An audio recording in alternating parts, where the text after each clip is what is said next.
Live on WFLA Now. This is Run for Fun with running enthusiast Leigh Spann.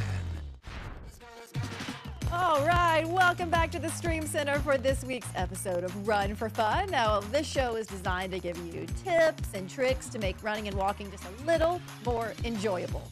We've had shows that focus on what to eat and shows that explain proper form and many, many episodes on going slower out there to limit burnout and injuries. I'm your host, Leigh Spann. I'm a meteorologist here at WFLA in Tampa, but I'm also an avid runner. And when I started running 13 years ago, I had no idea what I was doing. And I had no idea that then I was doing it sort of wrong.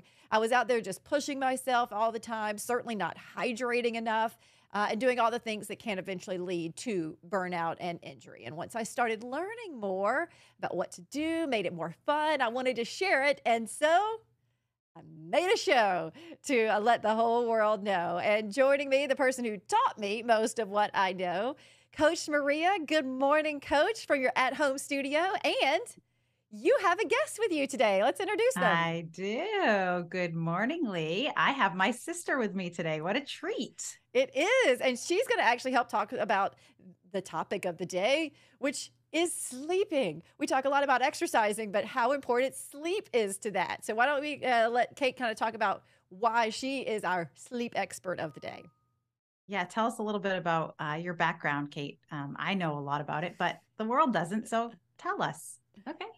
So I'm Kate Walsh. I'm a physician assistant. I've been a physician assistant for about 17 years, and I've been in the pulmonary critical care and sleep space. So I often harp on my sister for improving sleep habits. And I just, one of my main goals in life is to just help educate people on how important sleep is and how they can improve their sleep, because sleep can change a lifestyle for much better.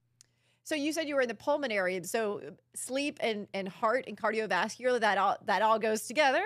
Question mark? So it's lungs. Yeah. So we do Okay. sleep and lungs.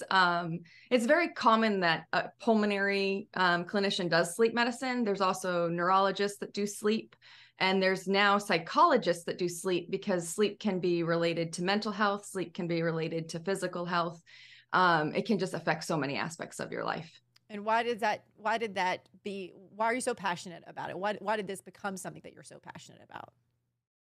Good question. So a lot of sleep medicine is focused on improving somebody's health. So I felt like if I was just in the pulmonary space and I didn't have a sleep aspect, then I'd be missing a big way that I can improve somebody's overall health. So sleep is very important for improving somebody's mental health. If they're not getting adequate sleep, there's increased rates of depression, there's increased rates of cognitive impairment.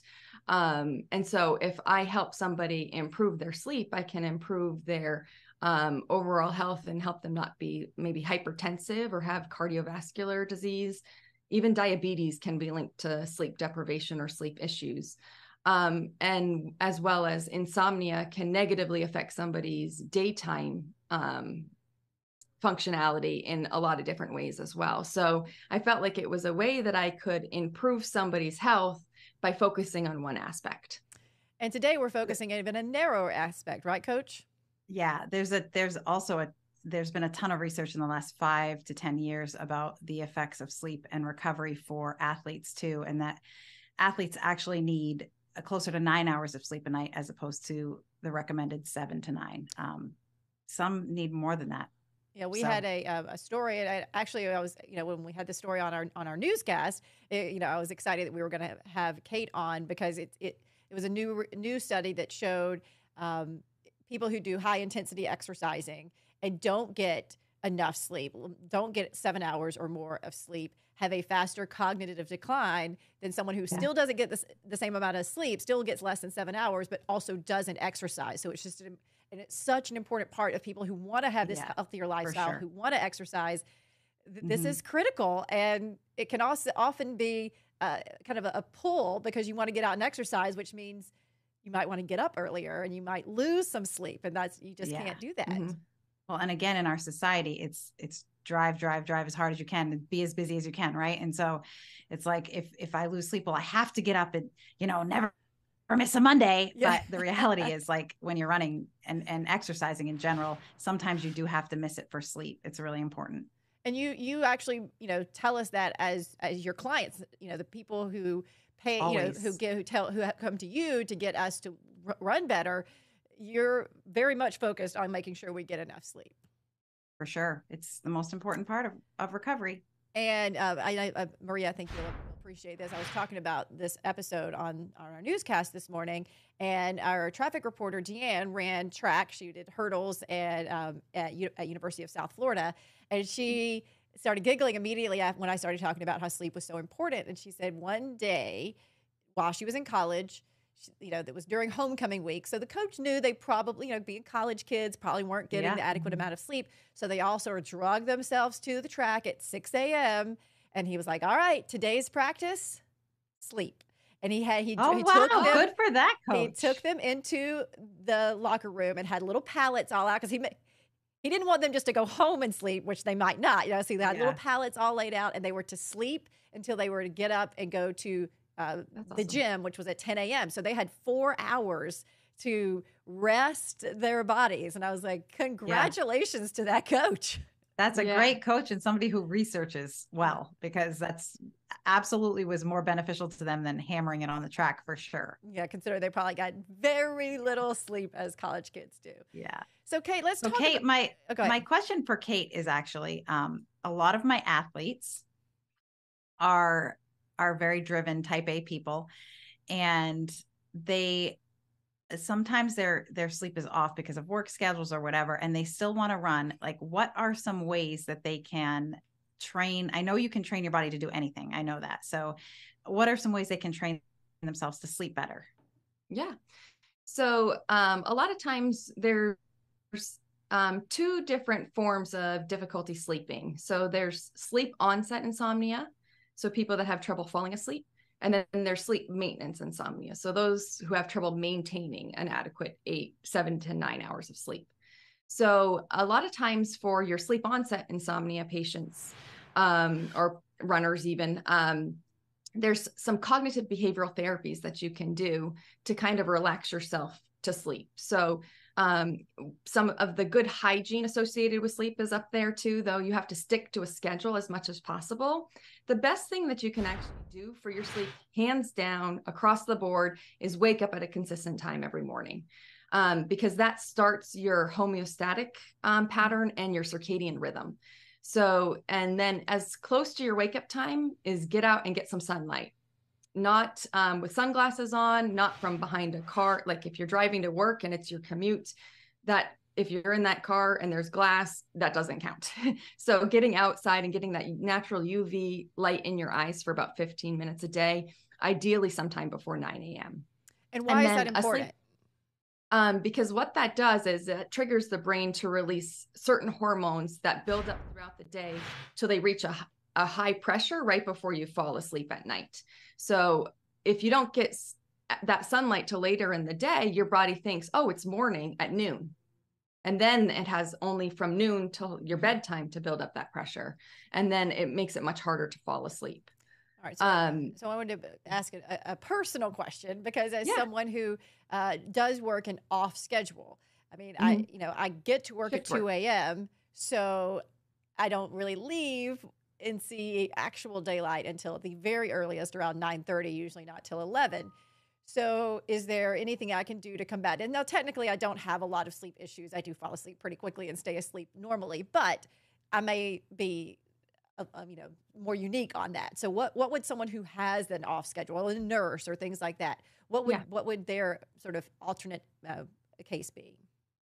So they actually make lights that are like Northern Lights is an example of a website that people can go to that mimic that UV light. So when you do your wake up time, if you're a shift worker, then you try and turn on one of those lights maybe when you're getting ready, and that triggers your brain to release the same hormones that will help you sleep. And it's a pressure system. So you get exposed to that light and that pressure builds up throughout the day till it reaches its highest pressure right before you fall asleep at night. So you do need that pressure buildup. Right. And that's super important for your running hormones too, like the hormones that help with recovery, like testosterone and estrogen and progesterone. That's very important to keep those regulated. And when those are off, a lot of times athletes are up in the middle of the night. So I will often ask my athletes if they're struggling, are you waking up in the middle of the night? Because that's a pretty clear indication that that rhythm is off and it needs to be retrained.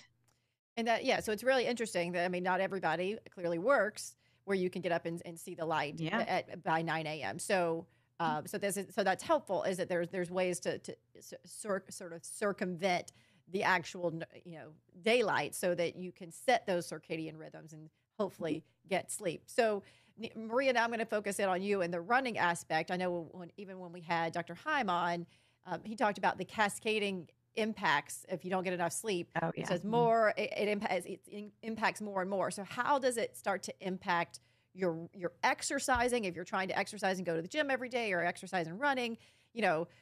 If over time you are consistently losing sleep, what does that do to your exercise regime?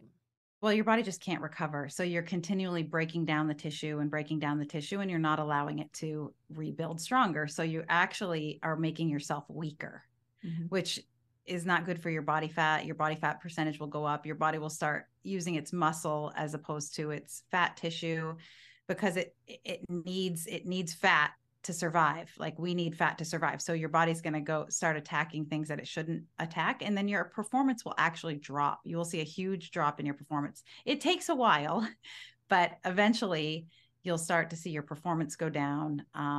You won't be able to, you'll just lose your drive naturally. You just start to lose your motivation, and you don't want to get out there, and it leads to burnout.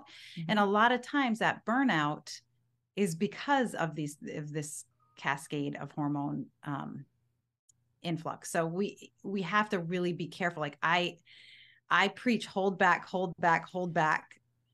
on so many levels, because I want to make sure we don't get to that point. Because once you get to that point, it's extremely hard to correct it.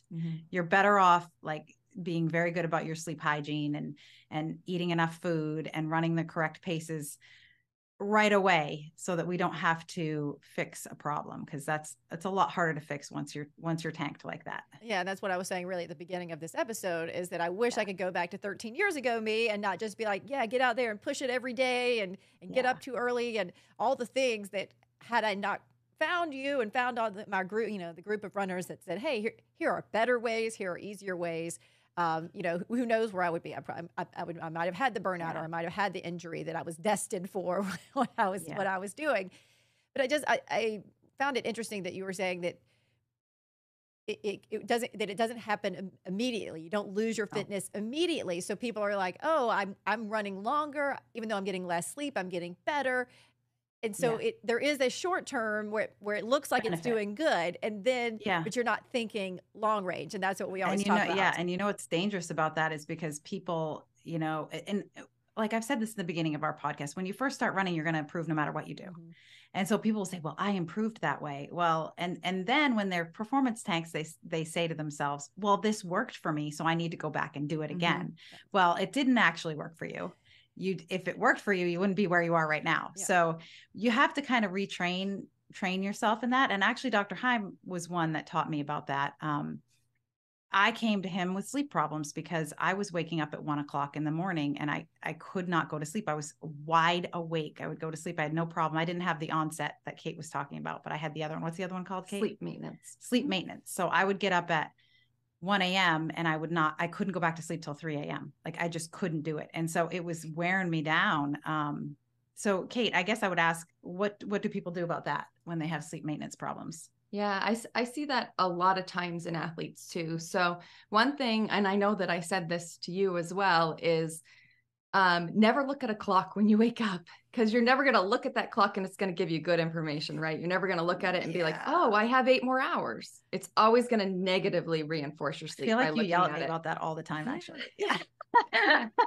Yeah. So you always want to try and avoid looking at a clock And then you have to actively do things to help you fall asleep. So there's a slow, deep breathing technique where you breathe in for 4 seconds, you hold it in for 4 seconds, you breathe out for 4 seconds, and you hold it out for 4 seconds.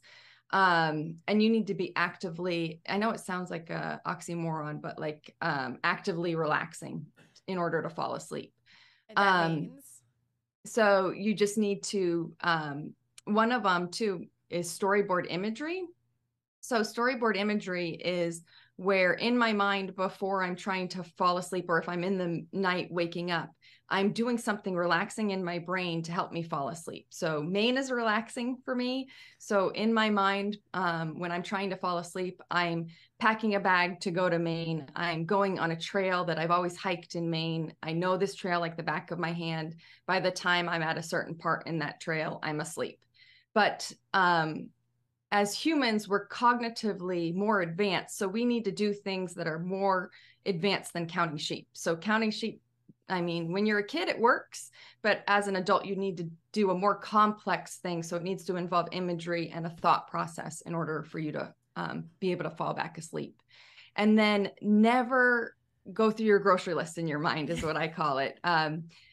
A lot of us type A individual runners, like if we wake up in the middle of the night, we're thinking, well, I didn't do that yesterday. I'm going to try and do this today. I want to hit this pace the next day. I need to get my run in between this time and this time so that I get my dinner on the table at this time, and all those laundry lists of things to do. You always need to refocus the brain on something else and take it off of that laundry list of things to do, because that laundry list of things to do is going to heighten your anxiety, increase your cortisol, and make it more difficult to fall back asleep. And so I actually, earlier when you were saying visualize, I think I would have considered that counterintuitive, because I'm like trying to, when the few times that I do wake up and I try to blank my brain out as much as possible. But you're saying if I'm actively thinking about one thing, that I won't get more anxious about the time. Is that kind of the thought process? Like, why? Yeah. Yep. So another example is a muscle relaxation technique where you contract your toes, relax your toes. Then you contract your foot, relax your foot. You contract your calf, relax your calf.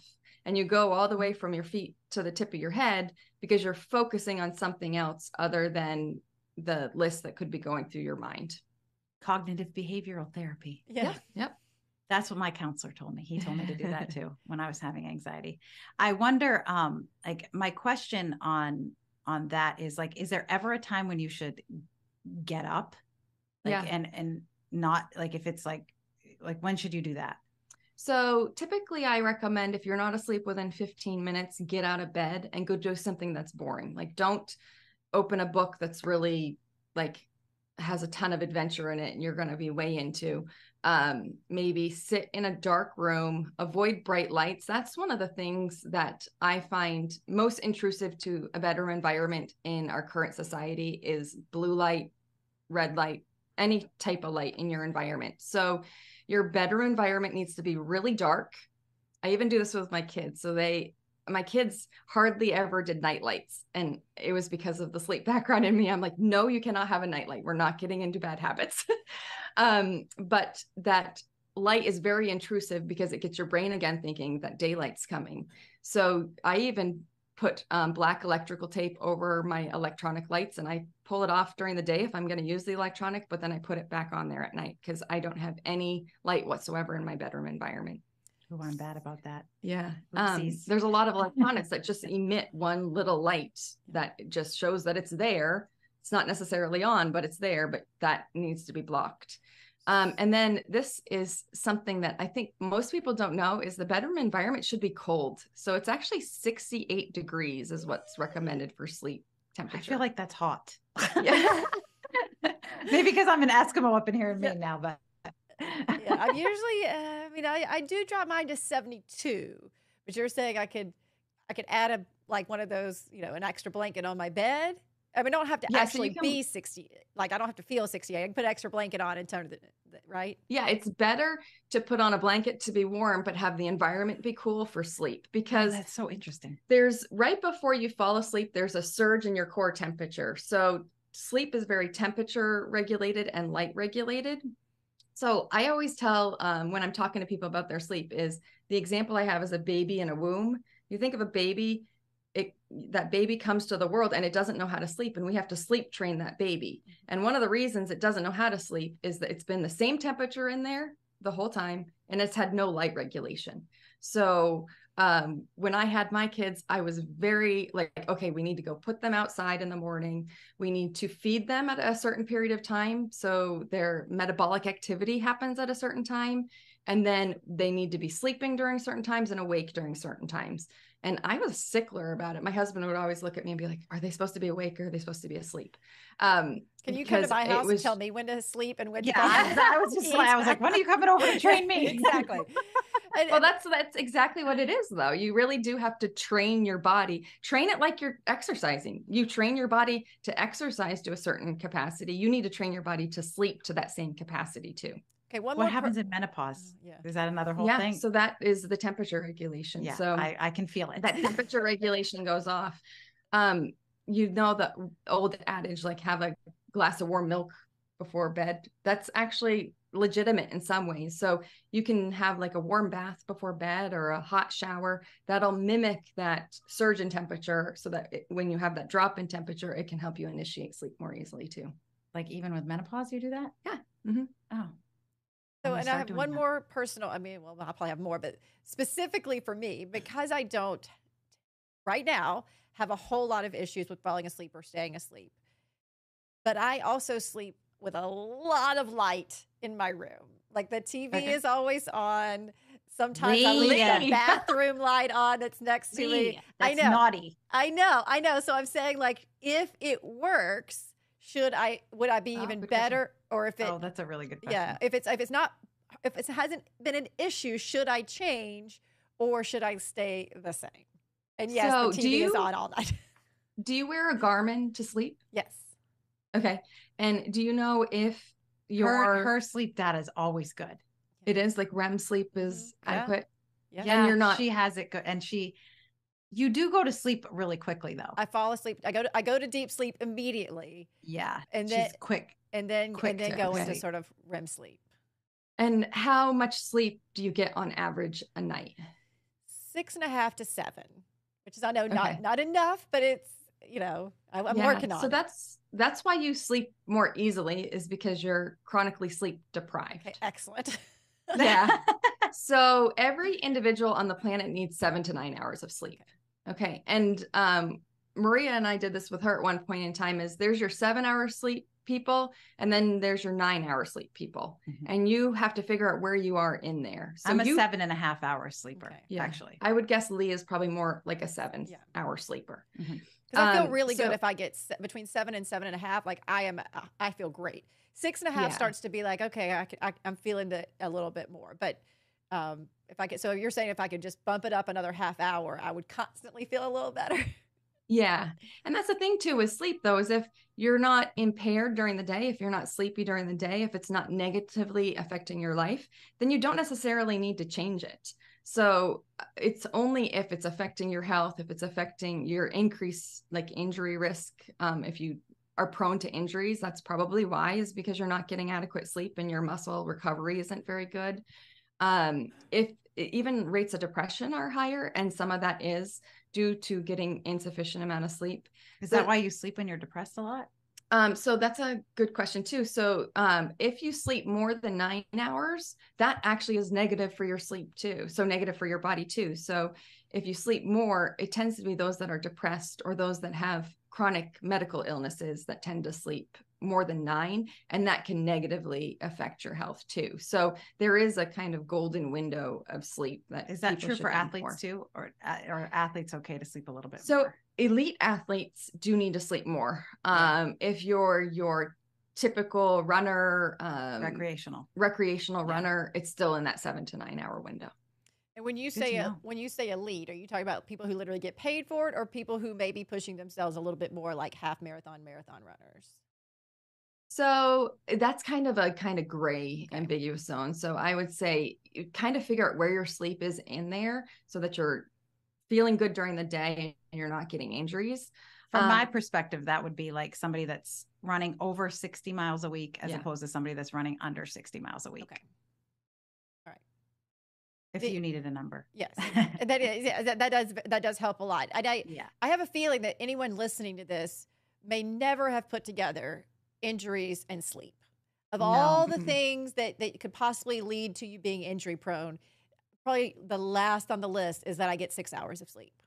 And the thing is, when you're injured, you not only need to eat more food, and you need to sleep more. And that's not what people want to do when they're injured. They want to restrict their calories and not worry about sleep. And they actually have trouble sleeping sometimes because they're not exerting the energy that they normally exert. So, but it is that much more important when you're injured to sleep and to eat. It's that much more important. Well, and sleep and diet go hand in hand too, because if you're sleep deprived, your body gets energy from sleep and it gets energy from food. So if you're struggling with weight, so I have a lot of runners that I know that she trains too, that use running to lose weight. But if you're not getting enough sleep and you're stressing yourself with running, you're going to maintain weight because your body is eating more and you don't even realize you're eating more. But it's to offset the energy that you're losing from inadequate sleep. And your cortisol is too high. Yep. So it's those stress buckets that we talked about a couple of podcasts ago, when you want to keep those stress buckets balanced, because when your stress buckets are balanced, you'll sleep better too. Mm-hmm. so what would be, for someone who,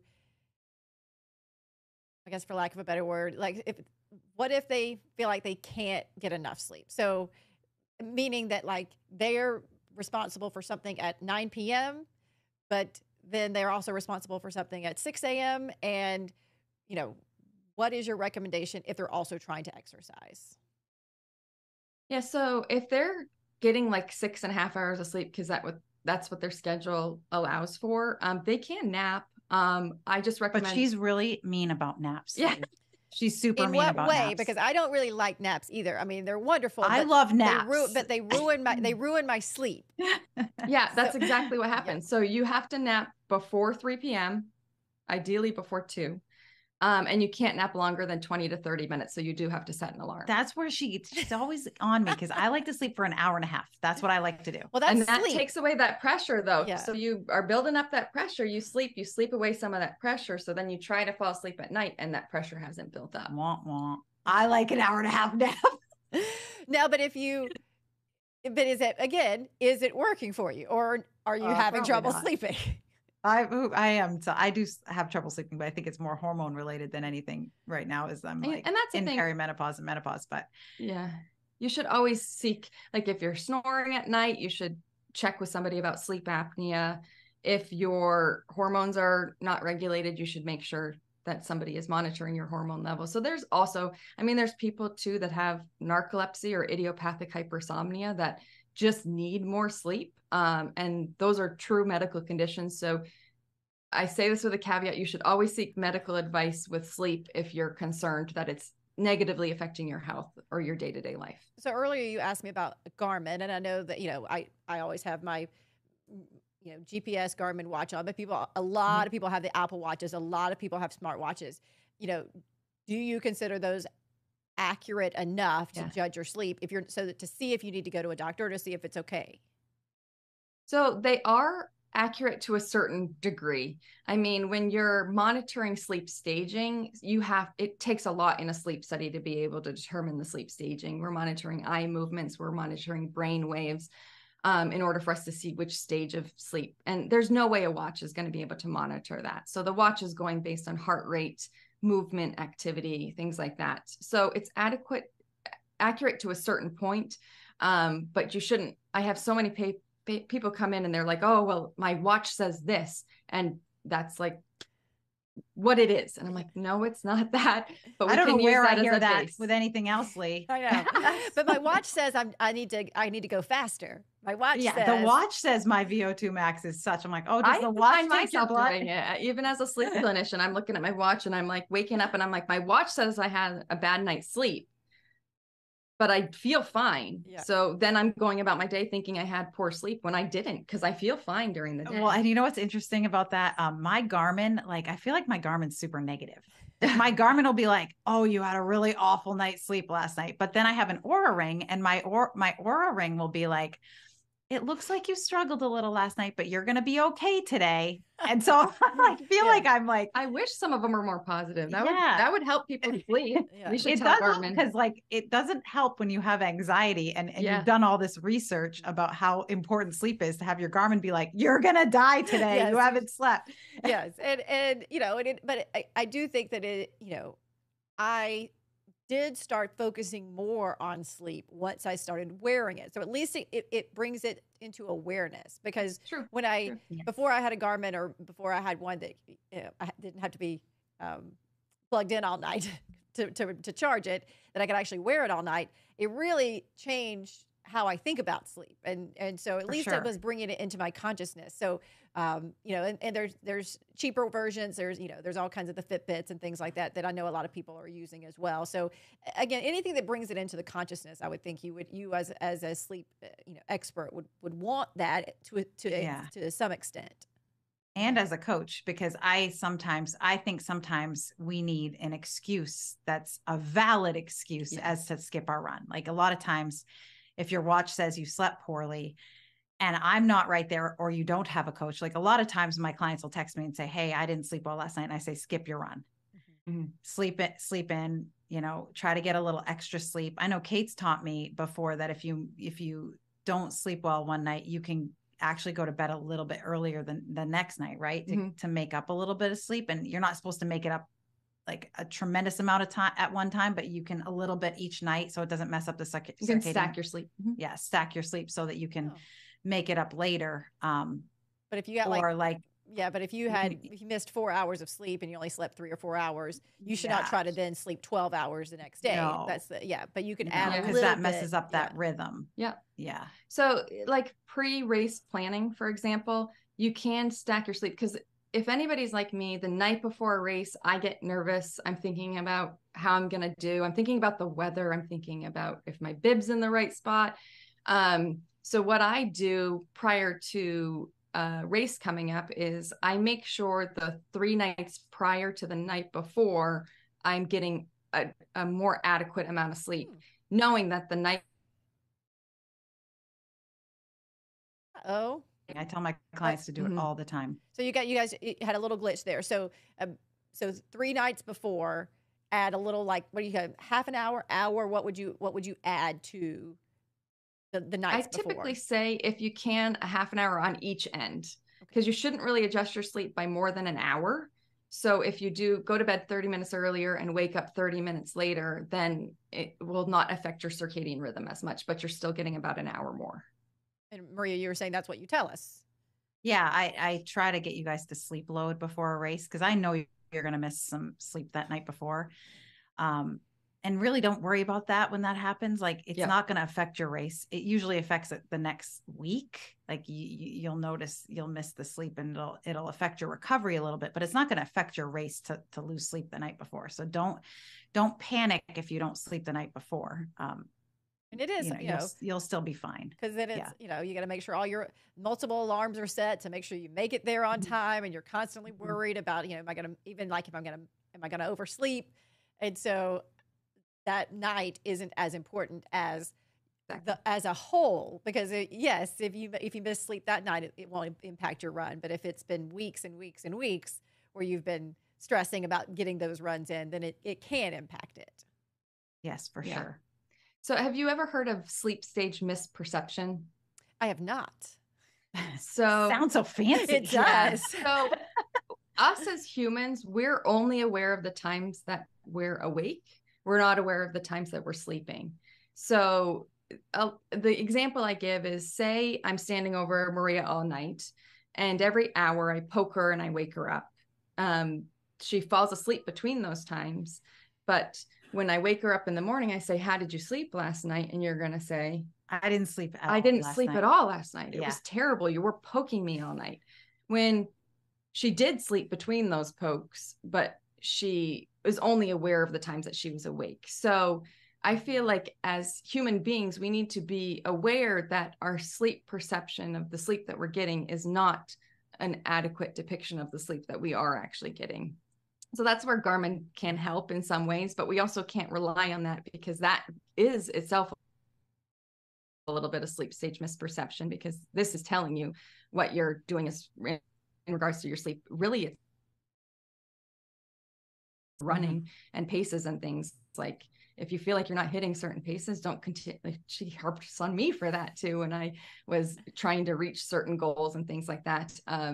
That the type A individual wants to hit that pace no matter what. But if your body can't do it for that day, there's a reason your body can't do it for that day.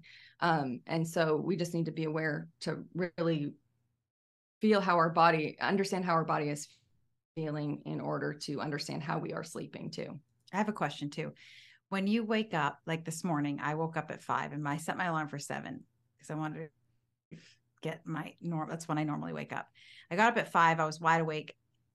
I went back to sleep, but then when I woke up, my eyes didn't want to wake up.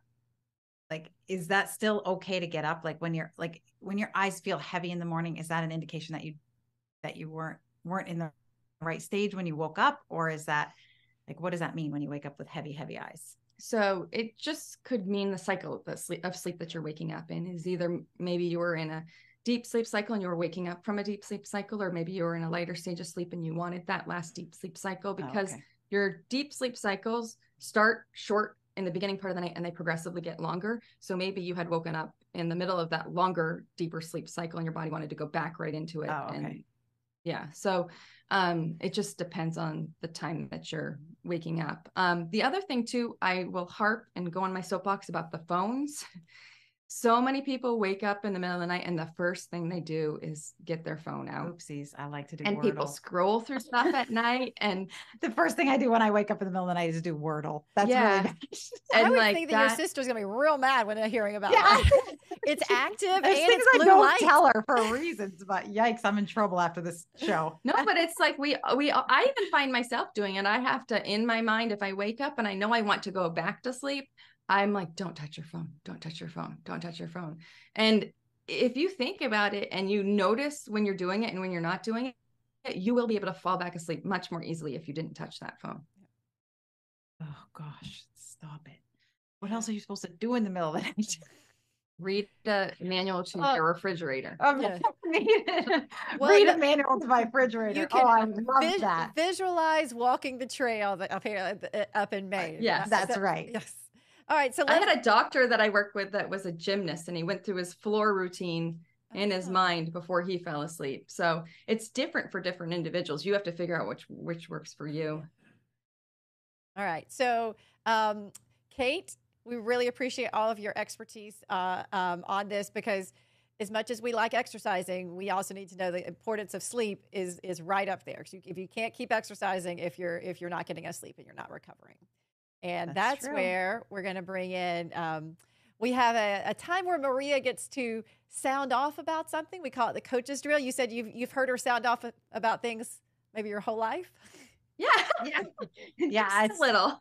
Depends on, remember how we talked about seasons a couple of weeks ago? It depends on the season that I'm in, what she's going to hear rants about. But so today's coach's drill, she only has 1 minute to discuss skipping the run, exclamation point.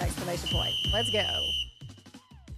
Yeah. So I harp on this all the time because, again, our culture is go, go, go, go, go all the time. And people so often brag about how busy they are. And they love to brag about how they got so little sleep and they got up. And I really need us to stop bragging about losing sleep, because it is very dangerous. It's not good for you. And if you don't get enough sleep, you have to skip the run. You need to skip the run. You're just beating your body up, and it's doing more damage than it's worth. That doesn't mean that you should skip every run, but you should really focus on trying to, instead of bragging about how much you can do on such little sleep, we should maybe start bragging about how we can have better life balance and we can include sleep in that. And maybe we should be bragging about how much sleep we can get, and how healthy we are with our sleep hygiene. I like this rant. Yeah, that's a good one. And actually, I work on this morning shift, and when one of us gets a lot of sleep, we come in and it is a big brag. It is, I got 8 hours of sleep last night. And because it is so, you have to train yourself so hard to go to bed on time to get here and be on, to be here at 2 and 3 o'clock in the morning. So that is something that it is a big brag. And that's good. I do think it is changing. I do think it's starting to change. The more research we have, I mean, they've been doing a ton of research on it in the last 10 years. And it's starting to change, but we still do have old habits of just like, if you ask somebody how their day was, if you notice how many people say busy, just busy. It was busy. I was busy. I'm so busy. Like, it's so cool to be so busy that you can't sleep much and you're working all the time. And it's not cool. It just isn't cool. Like, can we brag about life balance? I just really want to hear it. Next, brag about my naps. Next coach's drill. Are only 20 minutes. Yes, not an hour and a half. Yeah. Okay. All right. Well, thank you guys, as sisters in Maine together. I don't want to take too much more of your time because I want you to go out and hike that trail that you see in your brain when you're here in Florida. So maybe we should go to Mount Batty today. Yeah. And even so, thank you guys. Get lots of rest. We'll see you next week. All right. Thank you for having me. Thank you. Bye, y'all. Bye. Bye.